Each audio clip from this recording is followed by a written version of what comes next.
ये भी जो है प्रश्नोत्तर संख्या 2 पर संस्कृत का है। इसमें लिए है नैतिक मूल्यांकन।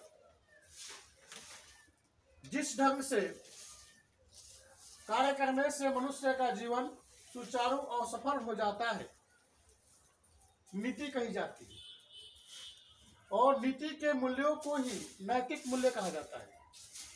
नीति के मूल्य को ही नैतिक मूल्य कहा जाता है।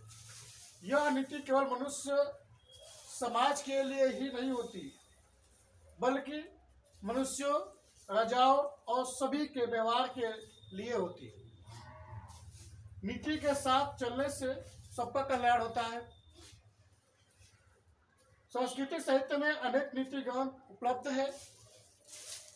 उनमें चाणक्य नीति, विदुर नीति, शुक्र नीति, पंचतंत्र नीति आदि प्रमुख है। जीवन सुख शांति में रहता है। नैतिक से सामाजिक जीवन में दृढ़ता है, और नैतिक के आचरण का मुख्य उद्देश्य अपना और दूसरों का कल्याण करना है। परोपकार ही नैतिकता का प्रमाण होता है। ये नैतिक मूल्य का था। अब दिखाते हैं आपको।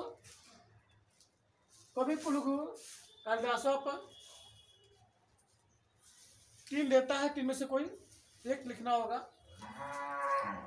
महान जो है महाकवि कालिदास संस्कृत के कवियों में सर्वश्रेष्ठ है। उनकी कीर्ति कौमुदी विदेशों तक फैली हुई है। इस महान कवि के कुल, काल एवं जन्म स्थान के विषय में अनेक मतभेद है।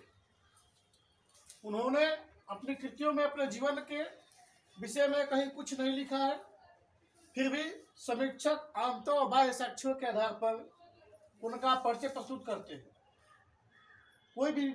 कोई विद्वान उन्हें चंद्रगुप्त द्वितीय का समकालीन मानते हैं, और कोई उज्जैन के राजा विक्रमादित्य का समकालीन।